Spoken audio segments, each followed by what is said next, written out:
That. All right, folks, we're going to be going over this episode, and I'll go over the read this through. So I've read this before, so it should be easy to read.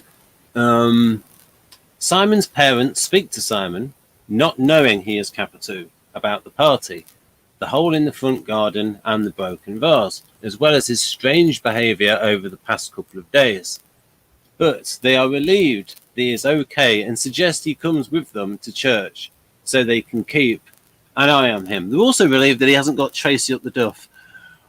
Outside the church, up the duff. Don't know what that means. But... Pregnant. Oh.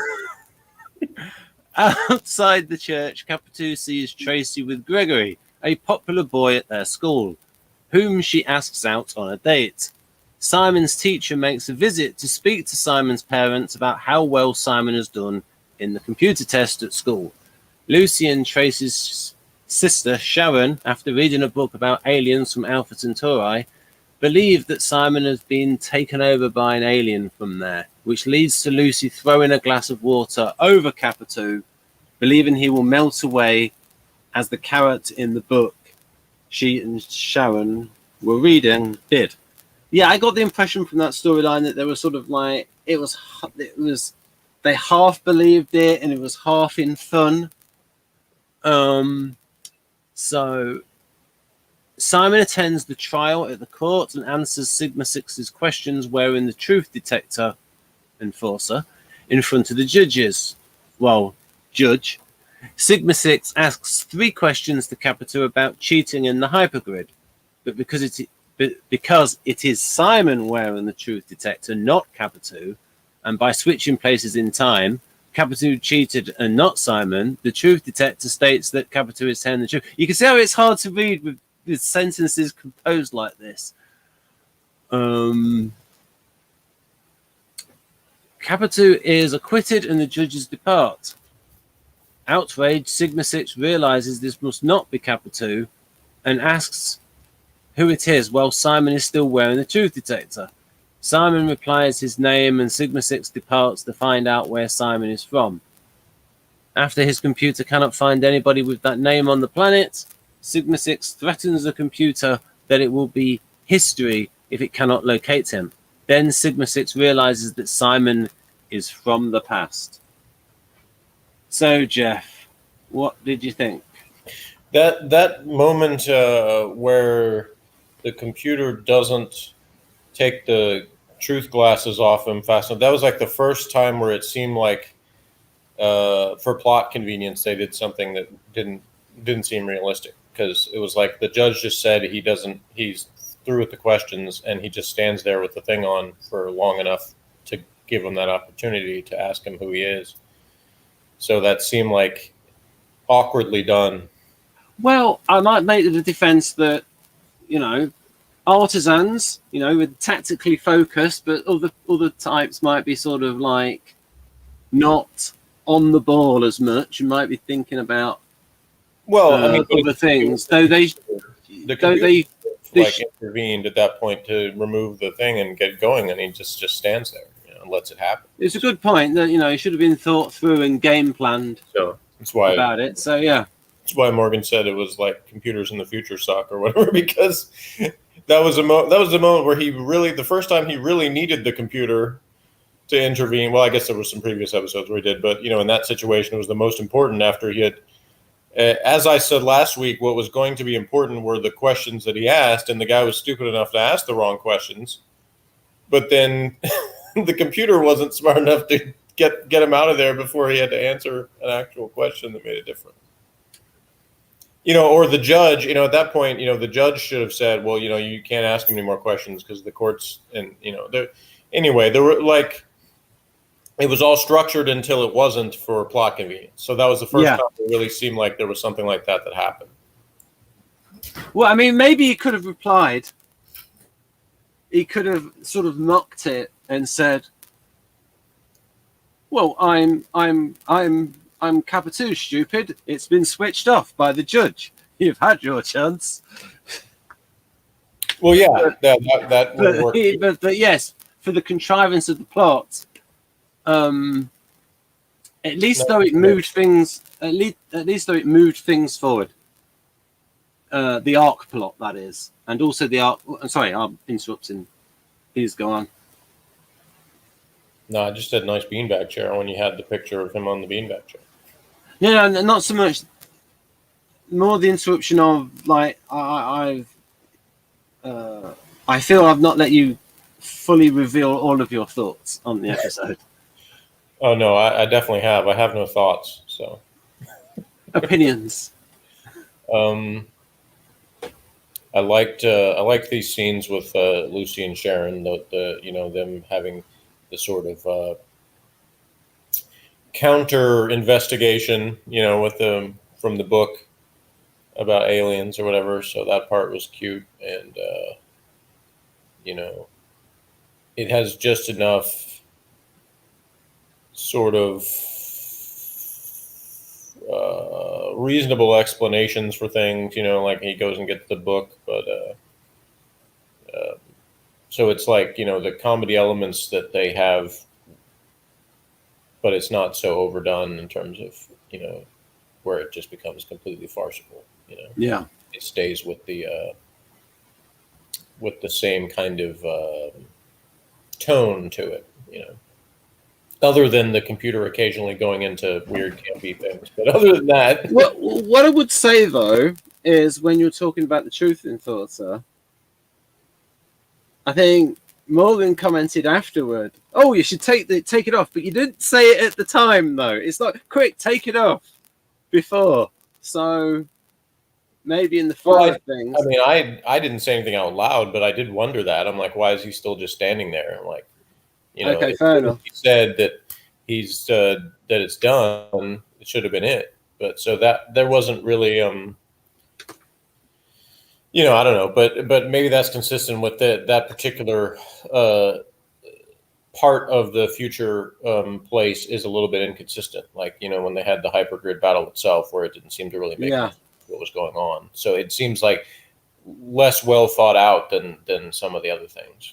Yeah, I mean, maybe the computer, because it's not an STP computer. It's not that assertive. Maybe. Anyway, it is a popular challenge. Yeah, he's better than the servant class. Yeah. So if the servant class computer couldn't figure it out, that's one thing. But he should have been able to, end things faster.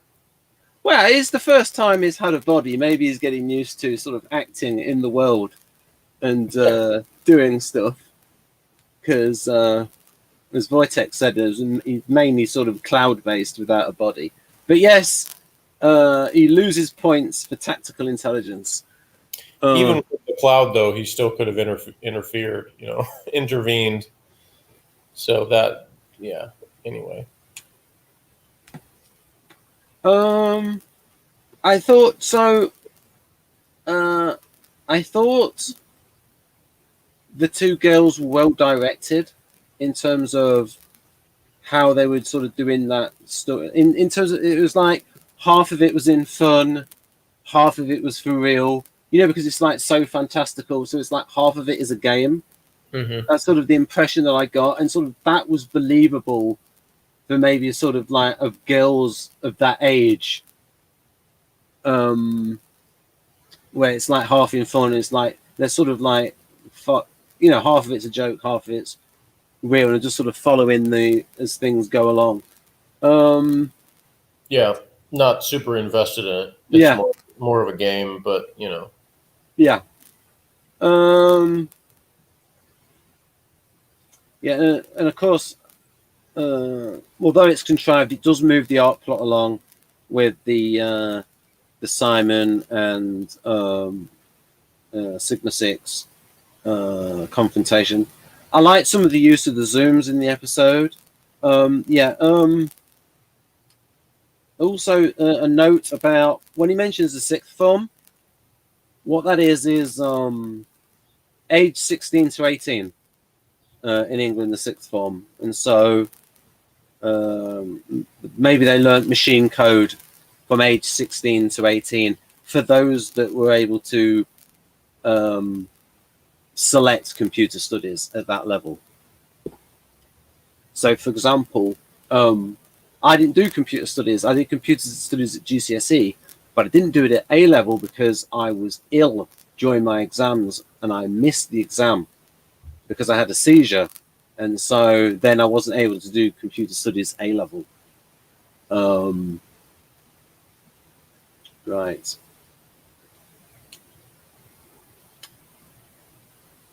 Didn't mean to cause an awkward pause there. Well, obviously, I don't know anything about any of that, so I didn't really have any comment. Yeah.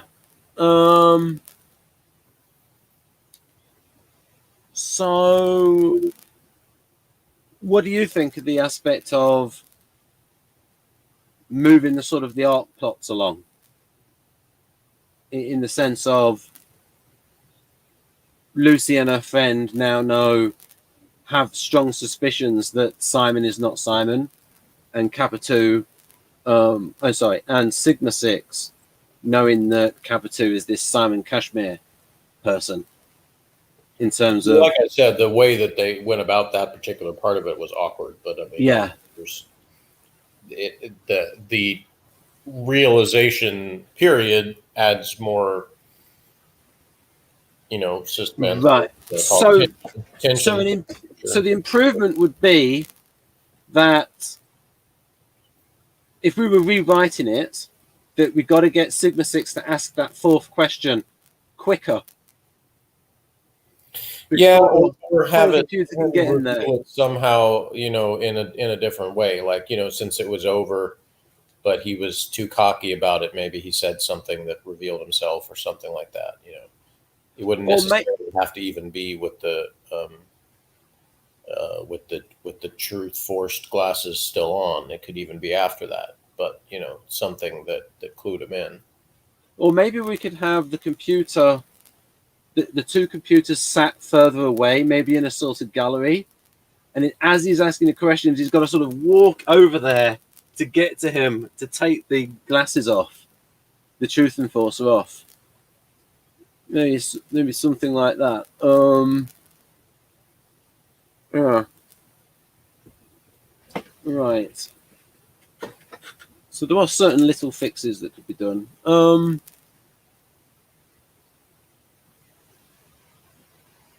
So we've got 2 episodes left of the first series. So I don't really know what else to say. Maybe how do you think things have gone so far, Jeff, through these 5 episodes? How do I think things have gone so far?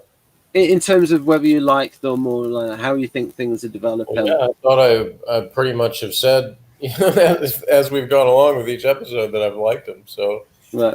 I would say this episode was not as funny as the previous episodes, and also not as sort of action packed. But I think that's okay at this point, because in a way, it sort of served as kind of not a review episode exactly, but sort of a pause. So there were still developments, but it was at a slower pace. And a lot of the dialogue was about things that had happened previously, rather than there being a lot of the action taking place in this episode. But that doesn't mean it's bad. It just means it didn't have quite the sort of something's happening every minute kind of feel as the previous ones. Yeah, I would call it a sort of an arc plot episode. It's a sort of like use of Babylon 5 terminology, where it's like it's more about moving the arc plot along, the 2 storylines, rather than having a sort of a very interesting self-contained story. Yeah, I wish I thought to tell Morgan or send him a link or whatever to watch the previous episodes or something before now, because it wasn't, I think, as representative of the other episodes, so it probably wasn't as interesting to him. But he left again, by the way. But so I don't know if he'll ever come back or watch the other ones or not. But I never know with him. Yeah, because I think this one was like, I think the previous ones were more self-contained, and this one was a lot of arc stuff. Yeah, I don't know if they were self-contained, but at least it was like something was always happening. So it wasn't as much. Yeah, Even if you hadn't seen previous episodes, you could still get into what was going on at yeah, the time. Whereas this one probably was a little bit less that way. yeah, and this episode with the two arc plots, it was also, as you said, referring to previous stuff, such as why did you get all this cat food? What have you done to the lawnmower? Right. Yeah. And pretty much the only stuff that's sort of like not commenting on the past or past previous episodes, or about these two arc plots of Lucy discovering that Simon is not Simon, and Sigma 6 discovering that Kappatoo is Simon Kashmir. It was maybe that section in church. And then even the stuff with the book goes back to one of the maybe the second episode with the exam. So it's almost like one of those things where, and this is one of the things that they talked about with Babylon 5, where you've got arc plot stuff, and if someone's just watching an episode in the middle of the series, it's like, what is this referring to? And so there was that debate, and it's something which is sort of, and I once read about this on Wikipedia, that it's a case of those series that are episodic, almost where you could jumble the episodes up, and someone could just watch an episode in the middle of its run and having never seen an episode before and still enjoy it and go like that, versus what those series which have a strong serial component, and you can't really start in the middle. And the sort of the conclusions were written on Wikipedia, and that were borne out by the sales, because of DVD sales, is that those series with a strong serial component tend to be liked more deeply, in that people are prepared to put their hand in their pocket and buy the DVDs and buy the extra stuff. And that's why there's more TV shows these days with a strong serial component, and it's easier to watch the series straight from the beginning. Yeah, I mean, I in general get much more into it when they're like that. I can still enjoy very well done episodic stuff, but it's still not as good. So when I think about my favorites of all time, then they're always going to be the serial stuff, at least with drama. Comedy, obviously, there's a lot less that are like that, that have the continuing plots. They're usually, sitcom type stuff is much more episodic. Yeah. And it keeps resetting. Yeah. No, I think the better sitcoms are still ones that do have some continuing plots. Like, think about one like Cheers or even Seinfeld, where they had, the episodes were self-contained, but there were things that continued across episodes that were sort of arcs of different things. Yeah, it's probably harder to do with comedy and make it still maintain the same tone throughout. Yeah, that's the thing. Yeah, and I just remember, because that was the big debate in the 90s, and also in the Doctor Who magazine, where they would say that if they concentrated too much on the continuity, they would call it a continuity fest, and they would mention things like the continuity police, and you're just writing it for the fans. And had some complaints about Doctor Who in the 80s, that you're going back to these old monsters and you're writing it just for the fans. So there is that issue of, yeah, well, and to me, something like that is okay as long as you do it well. Yeah. But the problem with some of those that the ones I have seen from the 80s, like Warriors of the Deep, where they brought back the sea creatures or whatever, that had been in the previous ones. Yeah. But they messed it up. They forgot the continuity or didn't bother to research the continuity of those creatures in their previous episodes. And so it's like, we're going to bring back these previous monsters, but then we're going to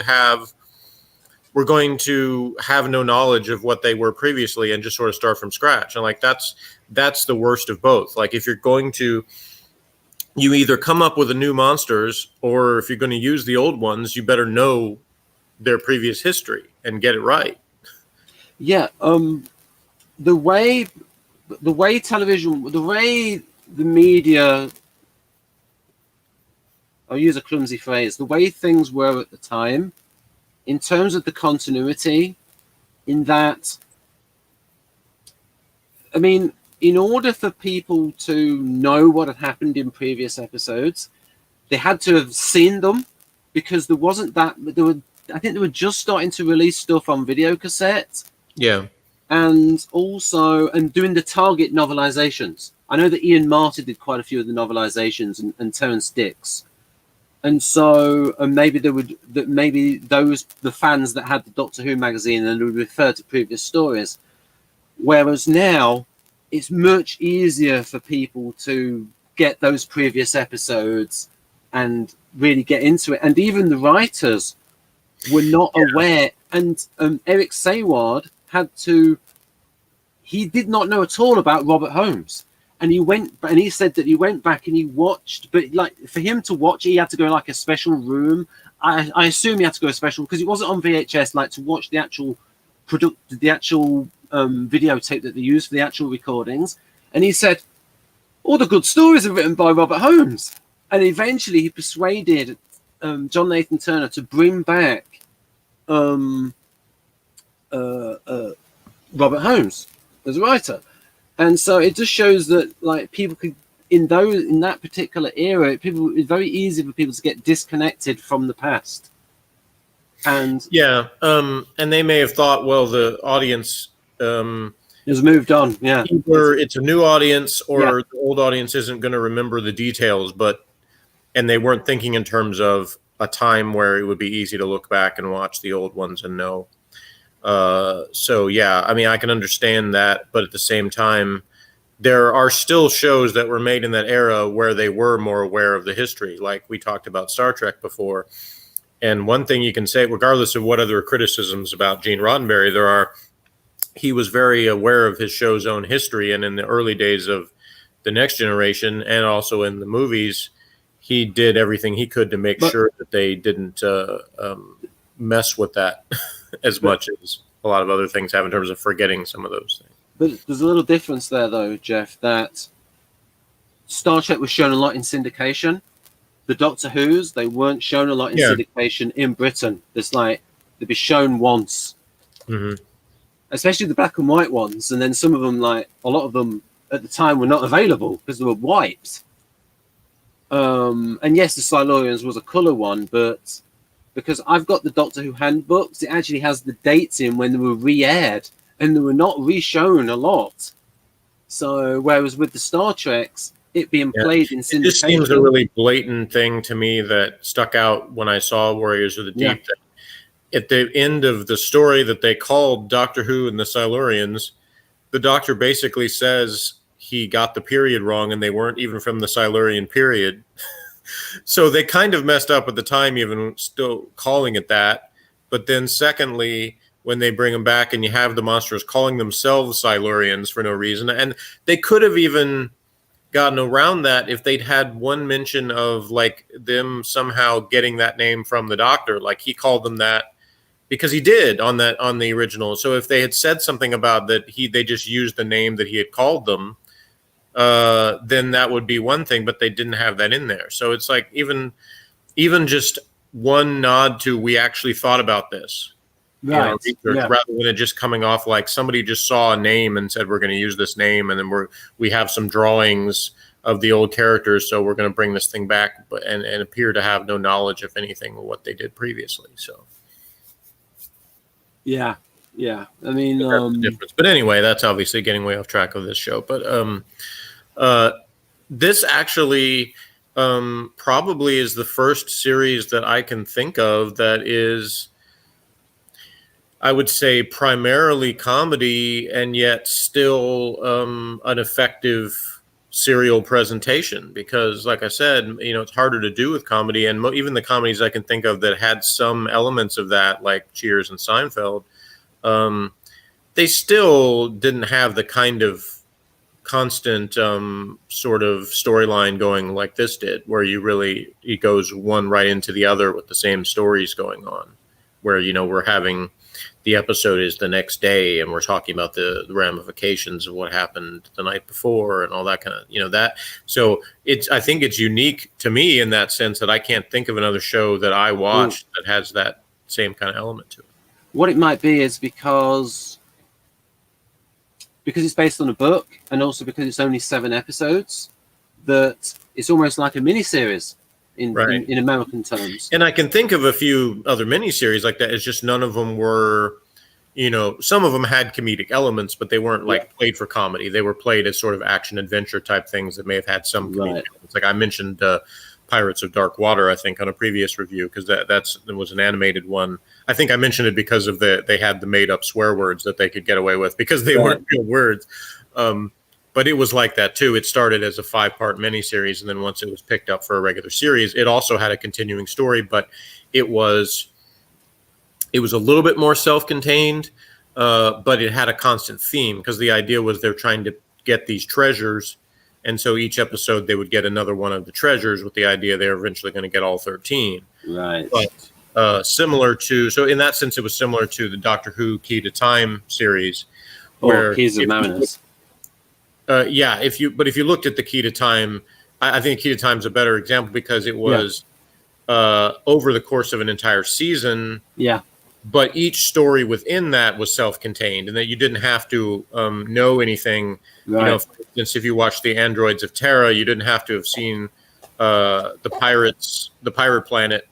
All you had to know was this is just the next key that they were getting. So, and that, I think that is the balance with these serials. It's how much you've got sort of like the plot of the week, and then how much is the serial element, and it's getting that balance right. And it also that I think that when it is science fiction, is that if you've got a heck of a lot of ideas involved in the continuity, that's hard for someone to catch up with if they're just watching one episode, say, compared to another genre.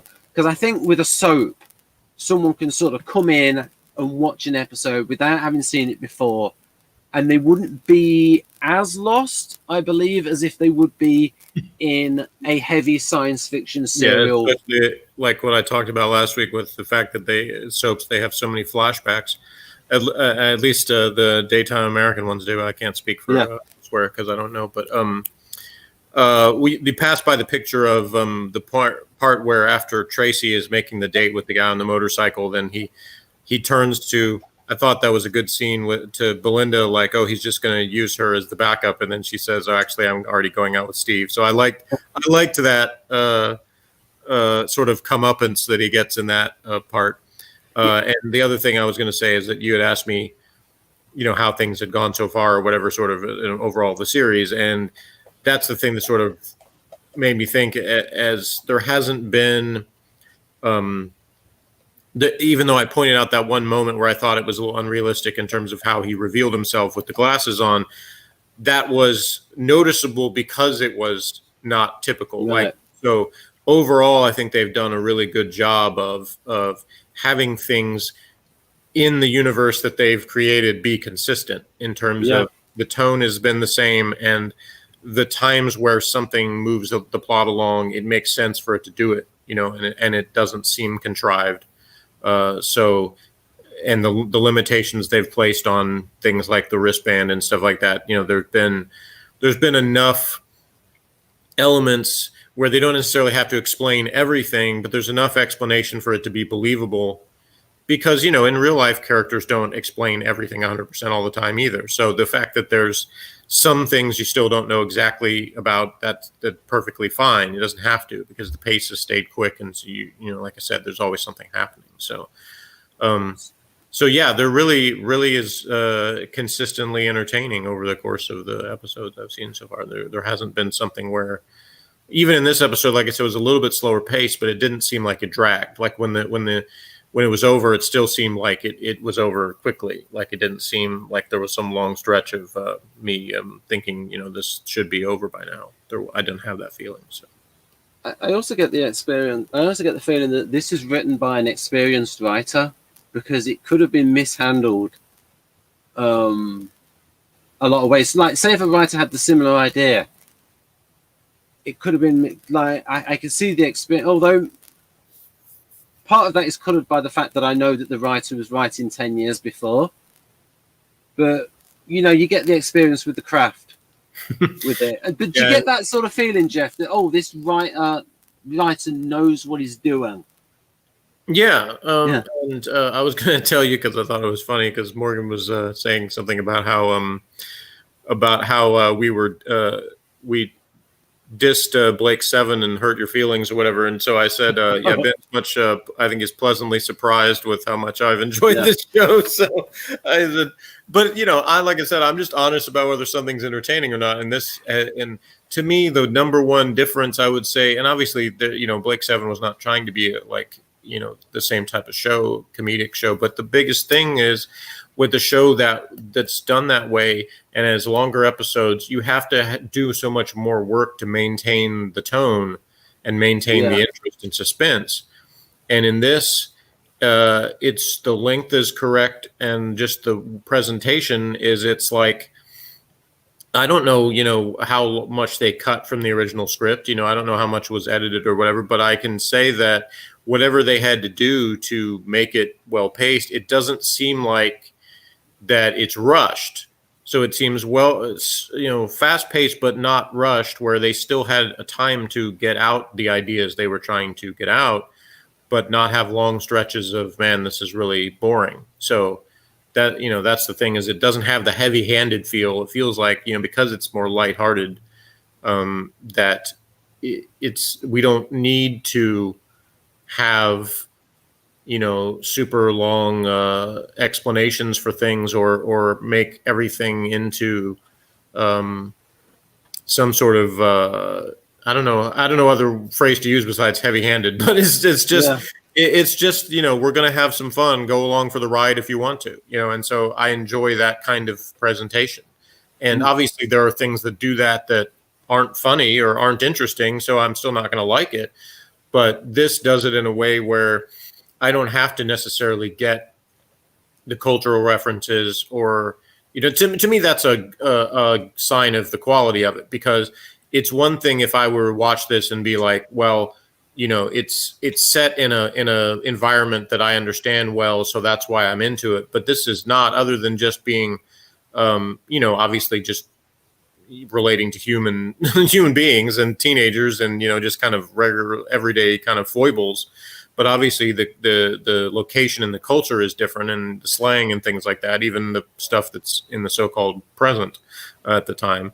So the fact that I can still enjoy it as much, despite not necessarily having those links to it like some people did at the time, or even now, I think points to that it's universal enough to be enjoyed by people who aren't necessarily part of the particular culture that they're in.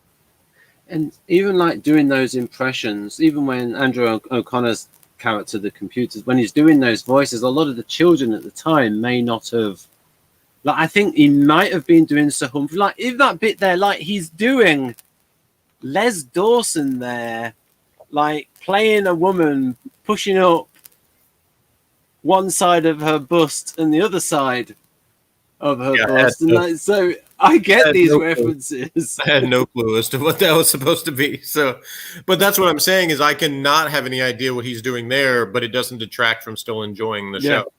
So, you know, that it's kind of one of those, and there's a lot of shows like that. I mean, I remember the cartoon Eek the Cat, there was a website a long time ago that explored like all of the hidden jokes that were in that show. It was a Saturday morning cartoon, so aimed at children, but there was a ton of jokes that went over kids' heads that were aimed at the adults, but not. But they still had to, they still had the censors, the network censors, so there were still things they couldn't do. But they managed to put so much stuff that is very well. If you get it, it's hilarious. If you don't, it's no big deal because the action continues, and there's still enough things that appeal to kids that it doesn't really matter if you don't get the other jokes. That's my thought entirely, is that not everyone in the audience has to understand everything, every reference. It's like that, and it's deciding, okay, what are the most important things that the audience needs to understand in order to follow the plot? Throwaway lines, it doesn't matter if you don't know that he's doing an impression of this person, or he's doing an impression of Mavis from Coronation Street.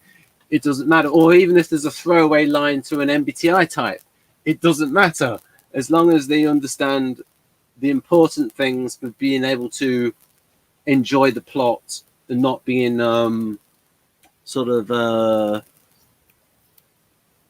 feeling completely lost. And like, they set things up, like I like it when Steve said to Kappatoo as Simon that, "Oh, have you seen Belinda? Kim Basinger eat your heart out." So like setting up that Steve likes Belinda, and then things like that. And I just thought I liked the line because it was like of that era, mentioning Kim Basinger. And then maybe something about, in terms of, I thought about in comparing, say, a science fiction serial compared to a serial set in the modern day, that's, say, a soap, and that you don't need to know that much about the setting in something, in a soap that's set in the present, whereas with a science fiction thing, there's all of the sort of the rules that you might get associated with the setting that, like I said, someone coming in the middle of it, it's like, well, what's going on? Whereas it's easier to get your bearings with, say, watching a random episode of a soap, just because it's closer to reality. So that's just a personal feeling of mine about that science fiction serials can be harder to follow than other kinds of serials. Even something like, say, Game of Thrones, because most of the serial elements have to do with like who killed whom and betrayal and stuff like that, rather than long, complex, or long, complicated science fiction narratives. But now people don't have to watch something in the middle. They have the ability to watch it right from the beginning, buy it as a box set. And so I think the technology has changed the nature of writing. So there's a lot more of a serial element now to be enjoyed because of the technology. And people can go back and rewatch episodes as well that reference things like that. The church scene, I think, most sitcoms probably would have made that last too long and make it stupid, but they spend just enough time on it to make it a funny diversion, but not make it drag on and be dumb. Right. So, Jeff, this is a little bit of a digression, but did you ever watch the sitcom Alf? Yeah, what did you think? A little bit. I don't really like it that much, actually. Not for Alf himself, but the human characters. I don't think they're very well written. Right. Because I only saw it when I was a kid. So yeah, that was one of those shows. Like I've talked to you before about shows that my father flat out wouldn't allow us to watch. That one I don't think was one of those, but I remember him thinking that it wasn't really a good influence on us, and I think it was probably that he thought the Alf character said some things that were like not good for kids to hear. But to me, when I watched it, after many years, when I tried to see it again, because I'm watching old shows, and I went through a period where I was still watching stuff from that era when it was on from the 80s. And I sort of tried to get into it because I liked the Alf Saturday morning cartoon, and it's better written than the Alf sitcom was. Right.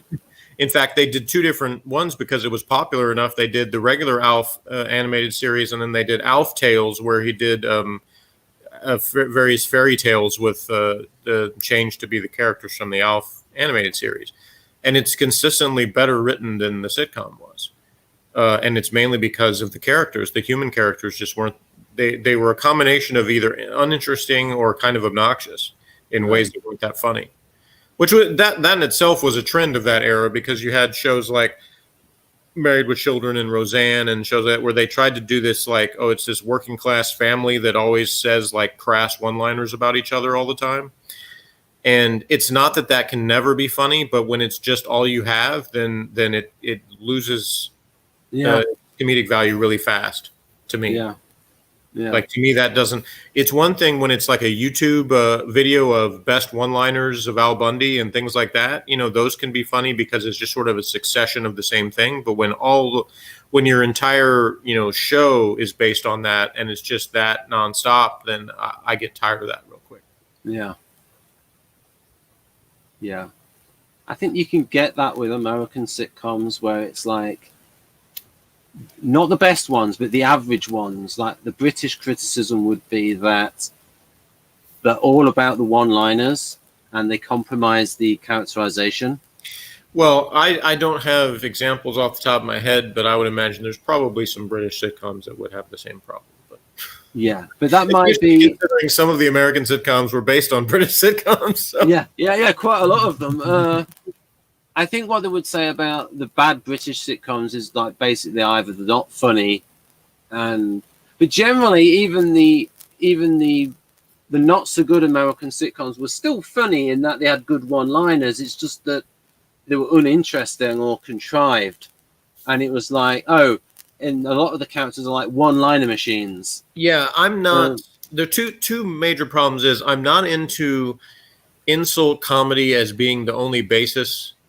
You know, I can enjoy a good roast from time to time, but if it's basically your entire thing revolves around the characters just insulting each other all the time, I get tired of that really quickly. Yeah. It's not something to base an entire show on. The other thing is like the one-liners is unrealistic kids. Because many sitcoms just have kids that they come on to say their one-liner and then they leave the scene, and it's like kids don't really act like that. So I much more enjoyed shows like Home Improvement where the kids act like real kids. Right. Like the things they say that are funny because they're things that kids actually say. Like brothers, you know, the brothers on Home Improvement would, you know, play practical jokes on each other, and they would, the two older kids are always making things up to get the younger kid to believe stories about things that aren't true and things like that. It's like, this is stuff that I knew that we really did with my brothers and other kids I knew. Like, this is the kind of things we say. We're not just there to provide one-liners for the adults, which is the way so many sitcom kids are written. I've watched a bit of that sitcom, and the reason why I watched it is I like Tim Allen as an actor. Mm-hmm. I thought he was very good in the science fiction movie that he did. I've forgotten. It was out in about 2004. Galaxy Quest? Yes. And I thought it was a brilliant scene when he was in the toilet and he was listening to these like sci-fi fans sort of like ridiculing the show and just his reaction to that. And I thought that was good acting from him. So I've always liked him as an actor. As a comedic actor who can do a little bit of like dramatic acting. Yeah, well, they did some depth. We've talked before about how important casting is when we've talked about shows like Homicide and things like that. And Home Improvement did a really good job. But like the family just seems very natural together. They really seem like a real family. And that's what sells the show, is that it doesn't seem like a contrived sitcom created family. They just seem like you seem like you opened a window onto a real family and saw what they do on a daily basis. Right. Like, so it seems like, especially with the banter between husband and wife, that it's not just it's not, you know, a honeymooner style, like, you know, everything is just set up for lines. It seems like a real couple that kind of, they have subtle little digs at each other, but they love each other, and most of the time Right. they want to get along. And it seems like, even if it's not actually ad-libbed, it seems like it is, because they're just very natural with each other. Yeah. Tim Allen and Patricia Richardson were just really very convincing couple on the show. So, Jeff, I dislike humor that's about embarrassment and cringe, because I feel badly for the characters vicariously. What do you think of sort of like cringe? Yeah, humor? I basically agree. There are times it can be funny, and earlier I mentioned Cheers, and Cheers was probably the most effective show at still making that type of humor funny, despite there being sort of those moments where you feel embarrassment for characters, but because they just did it in such a way where they squeezed out the humor out of all of those situations in a way that still seemed both realistic and funny at the same time. So yeah. So, for instance, I wouldn't watch something like The Office because it would be hard to get through because of the cringe, and also I didn't find it that funny. Yeah, I've never seen an entire episode of The Office. I've only seen like clips from it, and I got the impression that I probably wouldn't really enjoy it that much just from the clips I saw. Like, there could be isolated parts I might find funny, but in general, it never compelled me to want to watch it. So, but part of that is just the time. Like, I reached a point where I know shows that I already know are good, that I basically reached a point where I had no interest in watching new shows, and yeah, still the case. I probably never will. I mean, I don't have any reason to think I'm suddenly going to want to watch new stuff, because I could go the rest of my life with only what I have available to me from the past. And I have more interest in doing the opposite and going further back in the past and watching more of the classic TV stuff and classic movies, and just from the old days. I'd rather do that if I was going to spend my time. Right now I've got plenty of stuff from '92 that I'm watching that I don't even have time to watch everything I want to. But if I ever got to a point where I was tired of doing that, I would rather go backwards than forwards. So Jeff, when you get up to 1994, are you going to watch the sitcom Friends?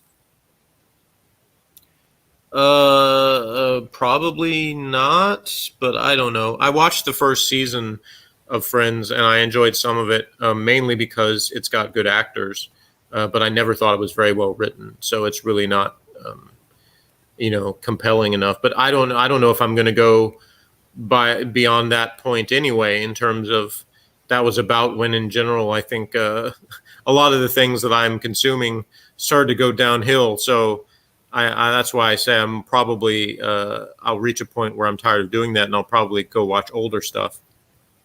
Yeah, I mean, because I've started to watch it, and I'm at I've seen about 5 episodes of the first series. I think the reason I'm watching it is because one of the reasons is that I'm quite interested in the way that they write the character of Ross, because I see him as ISFJ. I see him as such a clear guardian. And I'm interested in how they write the character and why. And I also saw some research that his character was very much disliked in England, the Ross character. And I wondered why they... And I think that it's just... And I'm also... One of the reasons I want to watch is that, to me, it's like, it's okay. It's not, like, great at all. For me, it's like, I'm curious about why is this sitcom so popular? And yeah, well, I mean, it's a combination of things, but what got me to watch it in the first place was that all of the actors I had seen on other things before that, and so I knew that they were all good. All of the other things I'm talking about, though, were better than Friends. Like, literally, all of the shows that I saw those actors on before that were better. But the reason I watched it was, well, this is getting all of these good actors together, so this ought to be good. And it was, in the sense that I think they all gave good performances. It's just the writing was not nearly as good as some other things that they had been in. So it couldn't sustain it. And it was a good time for, after one season, I stopped watching it. That was kind of a good time to make a clean break of it, because I watched all the way through the big first season finale. And then it was like, okay, I'm done with that. And I never looked back. And, over the years, I I might have watched a few minutes of something here and there, but in general, like I watched the first season, then I was done with it. So I could look at it, and I could simultaneously be happy for their success in the sense that, again, like I said, they were good actors. So I was glad they had a hit that gave them something that finally was successful, because they had most of the stuff that I'm talking about, they had been in previously. Most of it didn't last very long. So they had done a lot of sort of, this is a new show and hoping it's a hit, and then it would last a few episodes and then it was canceled. And so I was happy for them collectively to have a hit show. I just didn't have any interest in continuing to watch it because it wasn't good enough.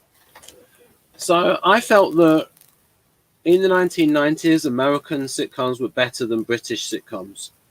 See, that I can't really speak to because I didn't see enough sitcoms to know. But I would say even American sitcoms, like, it was a select few that I thought were worth really watching on a regular basis. For me, it was.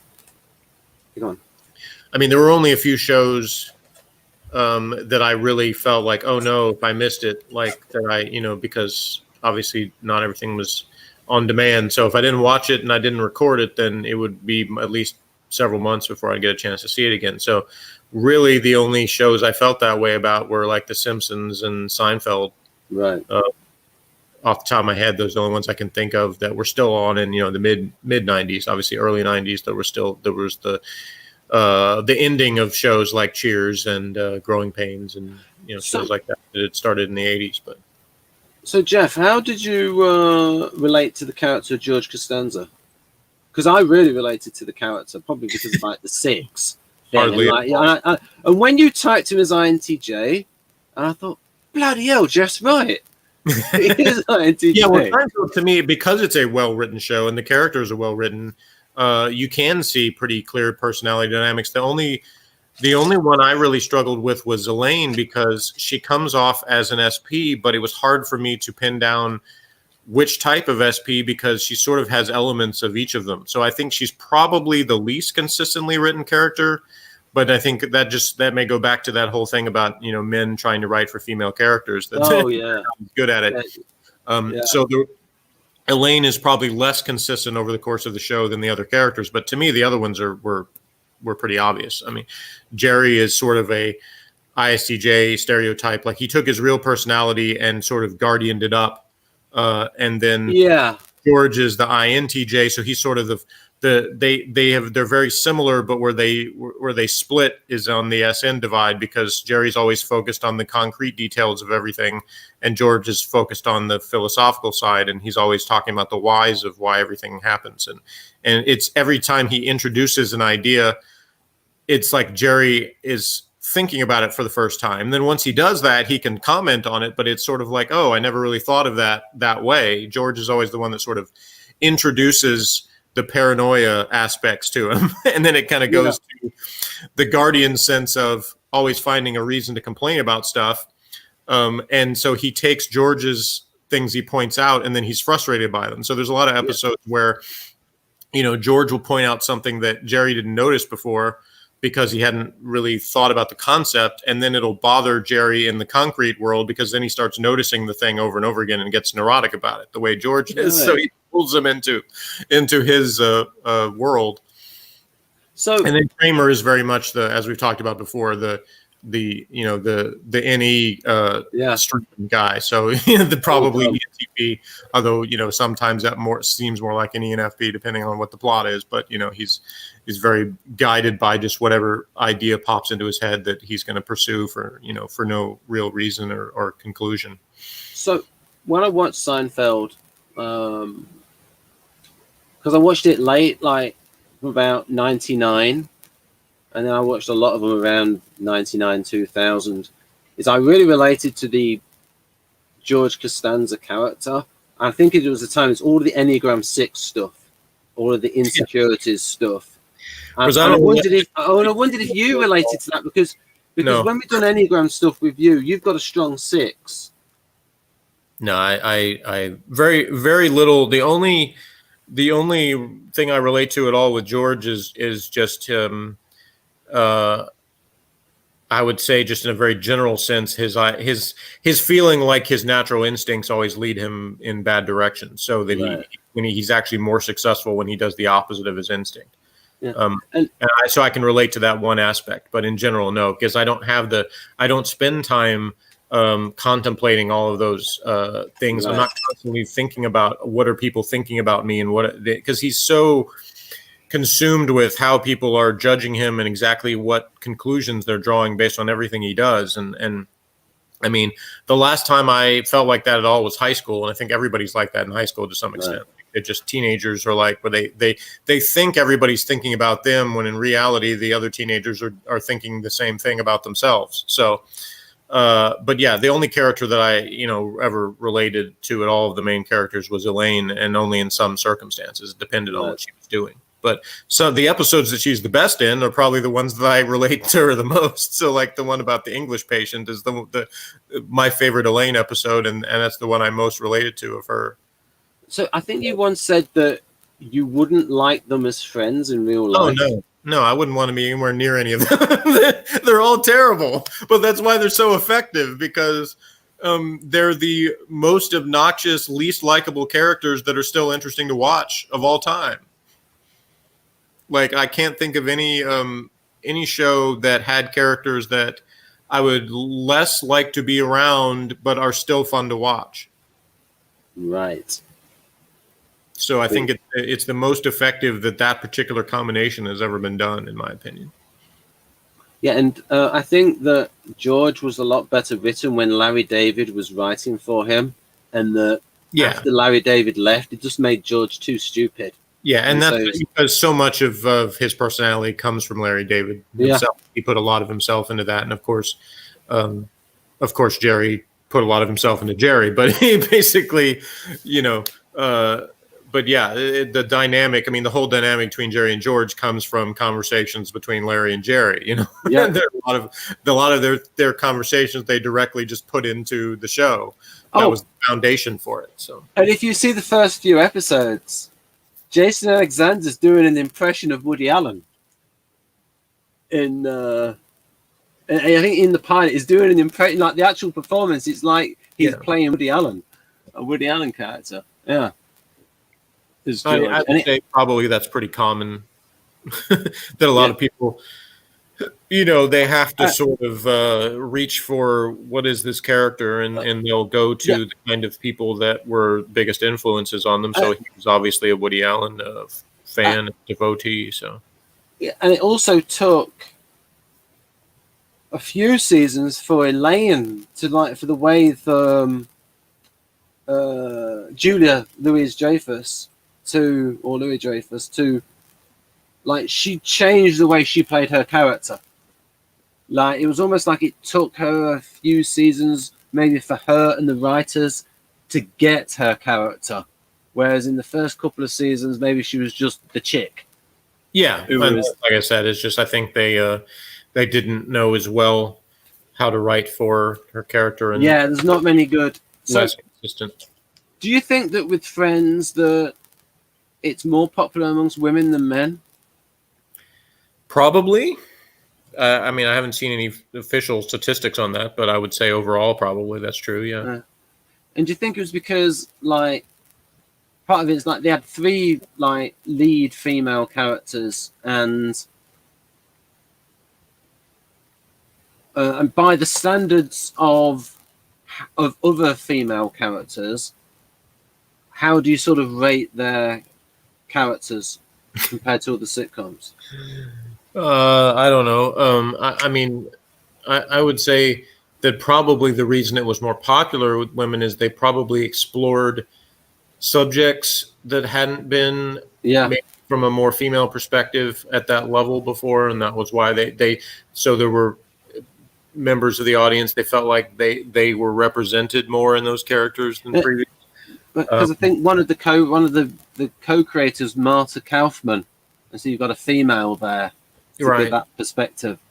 Yeah, and before she did Friends, her and David Crane had done the show Dream On HBO, and initially that show got criticized for focusing too much on the male point of view, but I think as the show went on, they started to try to represent more of the females, and I think they kind of just extended that when they got to Friends, as they decided from the outset that the male audience is going to come along either because they're watching what their girlfriends or wives or whatever are watching because they sort of have to, or they're going to see enough other elements of the that they'll find it funny and they'll watch anyway. So they were like, if we present this, we'll get more of a female audience because we're presenting a perspective that hasn't been, on shows before, and then the other people will come along just for the ride, sort of. And also, there's the looks of the 3 lead actresses as well.